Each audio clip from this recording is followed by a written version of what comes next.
আসসালামু আলাইকুম।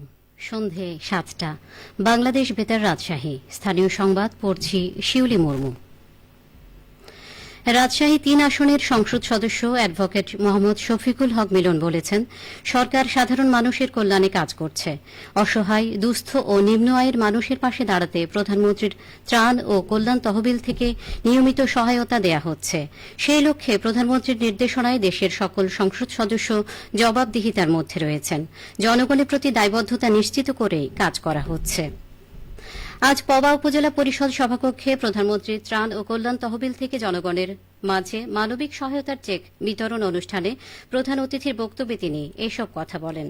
তিনি আরও বলেন, পবা উপজেলায় পর্যায়ক্রমে ফ্যামিলি কার্ড ও কৃষি কার্ড দেয়া হবে। এতে সাধারণ মানুষ ও কৃষকেরা আরও বেশি উপকৃত হবেন। পবা উপজেলা প্রশাসনের আয়োজনে অনুষ্ঠানে ১১০টি অসচ্ছল পরিবারের মাঝে মোট ৫ লাখ টাকার মানবিক সহায়তার চেক বিতরণ করা হয়। নওগাঁ জেলা প্রশাসনের উদ্যোগে বিশ্বকবি রবীন্দ্রনাথ ঠাকুরের ১৬৫তম জন্মবার্ষিকী উপলক্ষে আত্রাই উপজেলার পতিশর কাচারি বাড়িতে নানা কর্মসূচি হাতে নেওয়া হয়েছে। ৮ই মে দিনব্যাপী আয়োজনের মধ্যে রয়েছে আলোচনা সভা, সাংস্কৃতিক অনুষ্ঠান এবং নাগর নদের তীরে বসবে গ্রামীণ মেলা। আত্রাই উপজেলা নির্বাহী কর্মকর্তা মনিরুজ্জামান জানিয়েছেন, পতিশরের ঐতিহাসিক কাচারি বাড়ি প্রাঙ্গণে সকালে আলোচনা সভায় দেশ বরেণ্য কবি সাহিত্যিকরা বিশ্বকবির জীবন ও কর্ম নিয়ে আলোকপাত করবেন। সেই লক্ষ্যে কবির কাচারি বাড়ি ও দেবেন্দ্র মঞ্চ প্রস্তুত করা হচ্ছে। ৮ই মে দর্শনার্থীদের জন্য কাচারি বাড়ি উন্মুক্ত রাখা হবে। নওগাঁর পুলিশ সুপার তারিকুল ইসলাম জানান, বিশ্বকবি রবীন্দ্রনাথ ঠাকুরের জন্মজয়ন্তীর অনুষ্ঠান জাতীয়ভাবে পতিশরে আয়োজন চলছে। ৮ই মে ঘিরে পুলিশের পক্ষ থেকে নিরবচ্ছিন্ন প্রস্তুতি রাখা হয়েছে। এরই মধ্যে বেশ কয়েকবার পতিশর পরিদর্শন করেছেন পুলিশের একাধিক টিম। অনুষ্ঠান সুষ্ঠুভাবে পরিচালনার ক্ষেত্রে পুলিশ, ডিবি সহ একাধিক গোয়েন্দা সংস্থার সদস্যরা কাজ করে। নাটোরে অবস্থিত Bangladesh army university of engineering and টেকনোলজির ২৮তম একাডেমিক কাউন্সিল সভা অনুষ্ঠিত হয়েছে।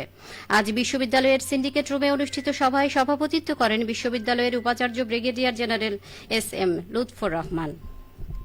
একাডেমিক কাউন্সিল সভায় বিগত সভার আলোচ্য সূচির সিদ্ধান্তসমূহ পর্যালোচনা ও অনুমোদন, ফ্যাকাল্টি মেম্বারগণের উচ্চশিক্ষায় ভর্তির আবেদন অনুমোদন, উইন্টার ২০২৪ সেমিস্টারের চূড়ান্ত পরীক্ষার ফলাফল সিন্ডিকেটের অনুমোদনের জন্য একাডেমিক কাউন্সিলের সুপারিশ সহ বিভিন্ন গুরুত্বপূর্ণ সিদ্ধান্ত গৃহীত হয়। সিরাজগঞ্জের রায়গঞ্জ উপজেলায় বোরো মৌসুমে সরকারি মূল্যে ধান সংগ্রহ কার্যক্রমের আনুষ্ঠানিক উদ্বোধন করা হয়েছে।